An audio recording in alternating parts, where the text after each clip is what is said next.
joke is always, if you see two sailboats on the water, you're racing that other boat. There's always this competitive nature. You want to go a little bit faster, and that's part of the enjoyment of sailing. It's not how fast can my engine go. It's in fact, you turn the engine off and the sails go up, how fast can I make this boat go just by sheer wind power?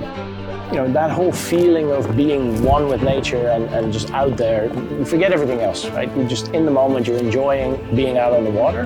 Whatever stress you had before, whatever problems you might have had, they're all out the window. You're just enjoying being out there.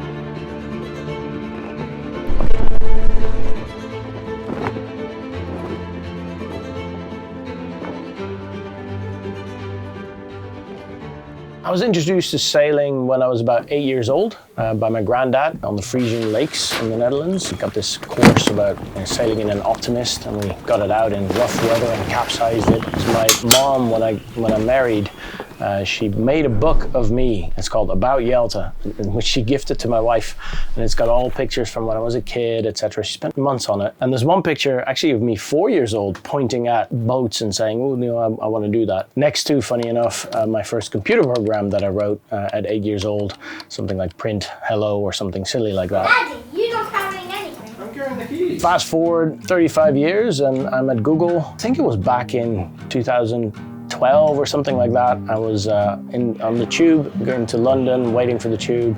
And I don't know if you've seen them, but the Clipper race has these massive posters about doing an adventure. And I'd seen them for years and always thought that might be a good thing to do.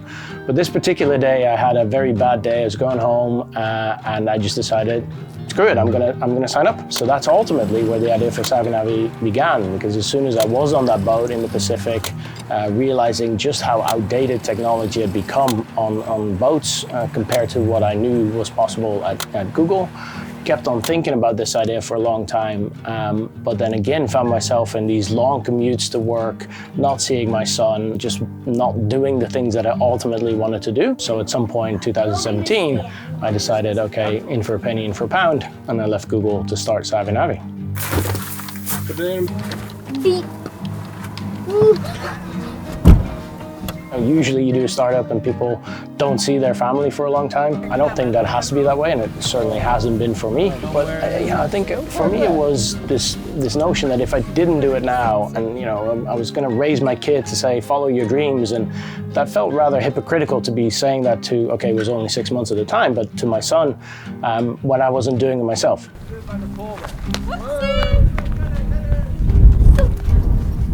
I think a lot of people do what is expected of them. I think society thinks, okay, you can have education, you can have a job, and then you can have pension later down the line, and everything is geared towards that. But if you do have some things that you want to do differently, then that gets harder because it's just not the norm and it's not what people expect of you.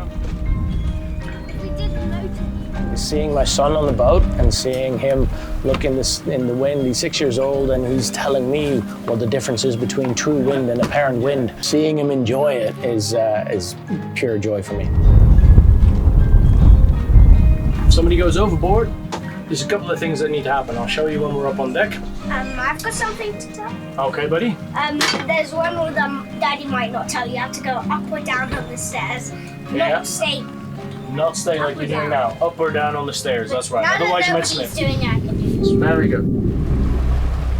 I talk to him, he's only 6, but even now we talk about it. If there's something he wants in life, he should go out and get it, and that might mean not following exactly what society tells him to do. You can follow your dreams, and you should. And you're gonna fail, you're gonna fall, and you get up and keep going at it and keep trying to do the things that you want to do. And that's something I try to instill in Max, and also, what he instills in me, because I can't tell him that and then not do it myself, right?